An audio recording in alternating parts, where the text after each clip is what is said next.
everybody! Welcome to Storytime! I'm back at the ballpark! Today, I'm at second base plate because I want to read to you about my favorite second baseman, Jackie Robinson. Jackie Robinson is a great baseball player, but even more than that, he was the bravest baseball player of all time. Jackie wanted to play baseball, but because of the color of his skin, he couldn't? That's ridiculous, right? Well, back when he wanted to play ball, it was the rule. That's part of history Jackie Robinson helped change, and that's what makes him one of my favorite baseball players of all time. Let's read this story together called I Am Jackie Robinson.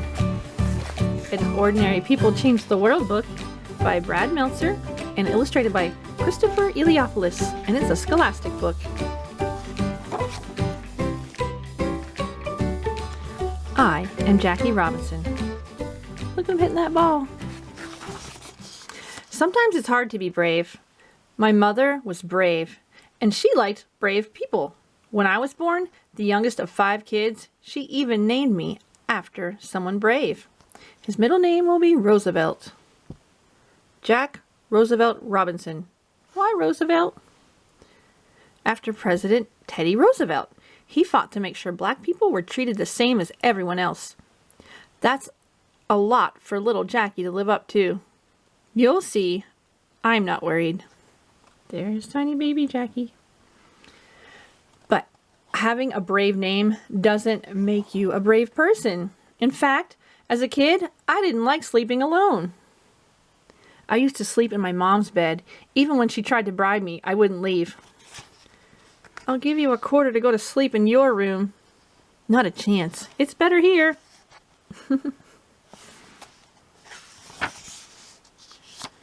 One of my scariest moments came when I was 8 years old. I was outside and a girl from across the street called me a terrible name. Bah. I was so mad, I yelled a name right back at her. Her father came running immediately. He didn't like it that a black boy was standing up to his white daughter. We were the only black family on our block. What'd you call her? She started it.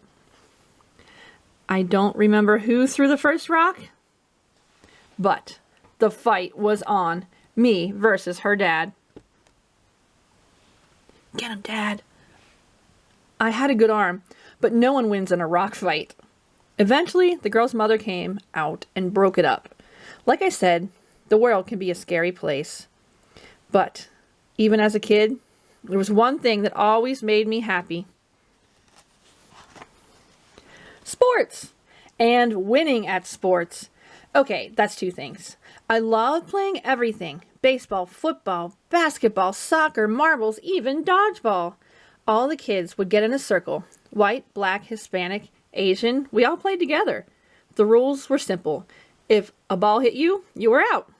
I'd duck, jump, leap, and of course throw, and throw, and throw.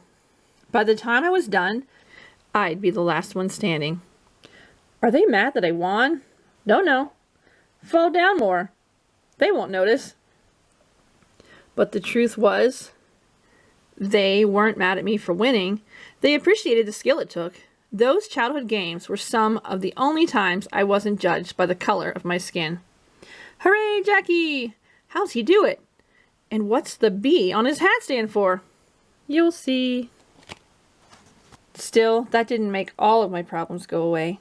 At the local public pool in Brookside Park, you could only go swimming if you were white. If your skin was black, they locked you out. Don't they know how hot it is out here? Trust me, they know. Whites only. For use by whites only. There's a bunch of happy white kids in the pool. When people complained, they gave us one day each week, Wednesday. Every Wednesday from 2 to 5 p.m. that opened the pool to anyone, black, Mexican, or Asian. Don't they know how mean that is? Trust me, they know. Oh, come on. He even swims in his hat. Maybe the B is for buoyant.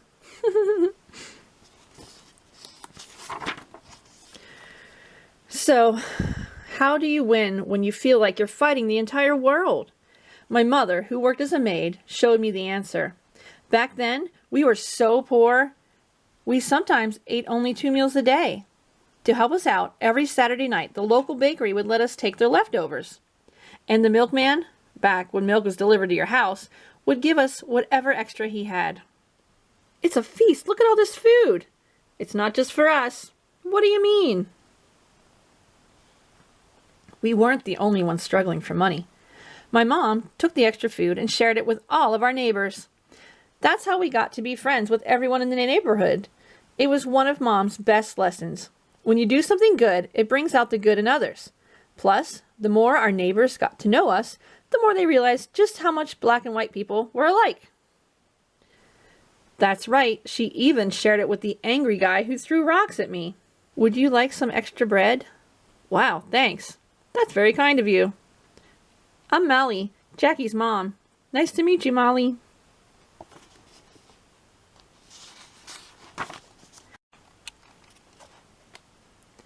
I learned a similar lesson from a local mechanic named Carl Anderson.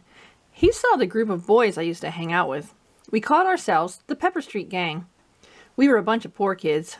For fun, would throw dirt clods at cars and swipe golf balls from the local course.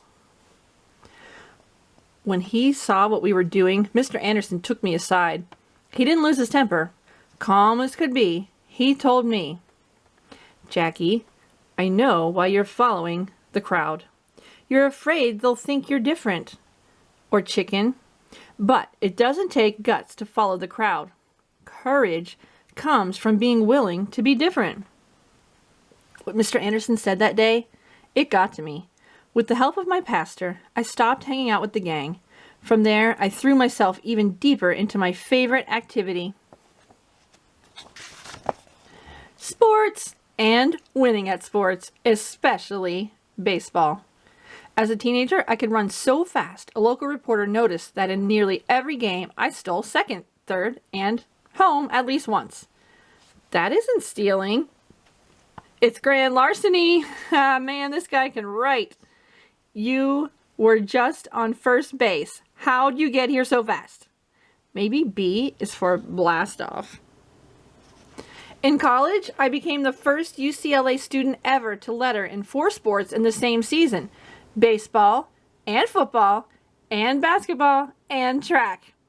They said I was one of the best football players in the country. 2 seasons in a row, I scored the most points of any player in the league. I won the NCAA title that year.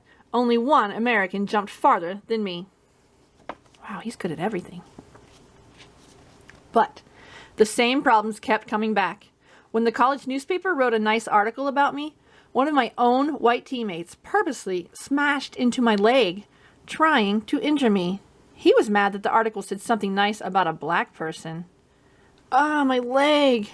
Don't they know we're on the same team? Trust me, they know. By the time I got out of the Army, it still didn't matter that I was one of the best athletes in the country. If you wanted to play professional sports, you had to be white. Sorry, son, your kind doesn't belong here. Back then, if you were the world champs, it meant you were the white champs. In all of Major League Baseball, not a single team had even one black player. Oh, and did I mention that if you were on a black team, the pay was worse, the food was worse, and sometimes the only place to sleep was on the bus? Gross. Is this food or goo? You don't want to know. But that was all about to change. Thanks to a man named Branch Rickey. Rickey was the president of the Brooklyn Dodgers, one of the most popular baseball teams ever. I have an idea. The Dodgers will secretly look at black players. Are you nuts? People will stop rooting for us. It's time to do what's right. With so many players fighting in World War II, Rickey had a plan for filling his team. After searching all across the United States and the world, Branch Rickey found me. I am Jackie Robinson. Nice to meet you. Nice to meet you too. I think you can play in the major leagues. How do you feel about that? Mr. Rickey told me that he knew I was a good ball player. but he wanted to know whether I had the guts. He warned me that many white people would be mad to see a black player. There's no one on our side. No owners, no umpires. Loads of players and spectators will yell at you. Pitchers will throw balls at your head, but no matter what they do, if you get angry, it'll look like you can't handle it. Can you handle it? On April 18th, 1946, at 27 years old, I was given my shot. At Roosevelt Stadium in Jersey City, New Jersey, I played my first official game for the Montreal Royals, the Brooklyn Dodgers farm team. Thousands of black spectators had come to see what I could do. Thousands of white people were there too, convinced that a black player couldn't possibly be as good as a white one. It was up to me to prove them wrong. You better believe I was terrified. I didn't want to let people down. Then, at 3:04 p.m., in my first at-bat, I was thrown out at first. You're out. The next time I came up was in the third inning. There were 2 men on base. The pitcher decided on a fastball. I can still see it coming, chest high down the middle, but this time, what do you think's gonna happen? Crack! When the ball finally landed 340 feet away in the left field stands, no one could say that a black man can't play as well as a white man. Some called it a home run. Others called it history. That afternoon, in 5 at-bats, I hit and got on base 4 times. I stole second twice, and I scored 4 runs. Hooray, Jackie! How's he do it? When he puts that B hat on, it's going to be for boom. When the game was done, I couldn't get to the locker room because I was so mobbed by fans. Black, white, young, old, even the folks rooting for the other team. They were cheering. For me. Still, that didn't mean it was easy. When I started playing for the Brooklyn Dodgers, lots of players didn't want me there. Pitchers threw fastballs at my head. Runners stepped on me with their cleats. Catchers even spit on my shoes. I know you saw that.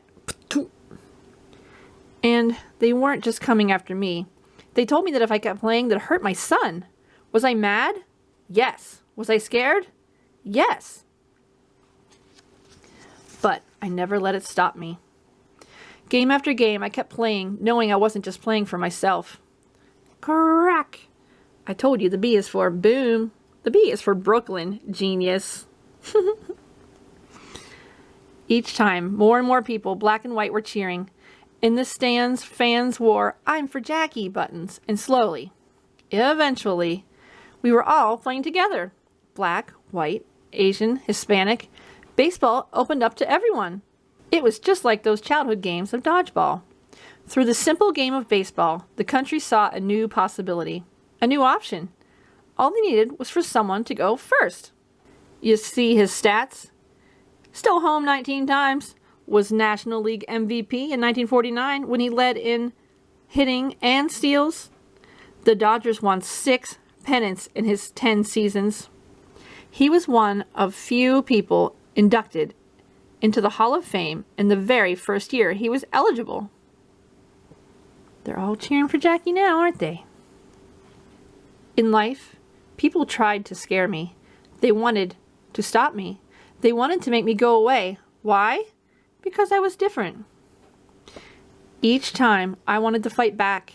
But for real change to come, you need to lead by example. Being a leader takes bravery. But remember this, no one is born brave. No matter how big or small you are, there will always be things that scare you. It's okay to be afraid. Just don't let it stop you. There is real power in each and every one of us. Use that power to do what is right. Use that power for a cause that you believe in. And most of all, use that power to lead and help others. Remember that park where they wouldn't let him swim? It's now called Robinson Park. Today, no one in baseball can wear the number 42. But once a year, every player on every team wears it. It's the one day when everyone looks the same. You know, instead of Brooklyn, you could have told people the B was for brave. Just like my middle name. I am Jackie Robinson. I will always lead the way, and I hope you will too. When others see your example, they'll stand with you. It's the only way the world ever gets changed. Together. Hope you liked that story about Jackie Robinson, one of the greatest baseball players of all time, and most certainly the bravest baseball player of all time. Well, check the links for some fun activities, and I hope to see you again next story time. Bye from Jackie and me.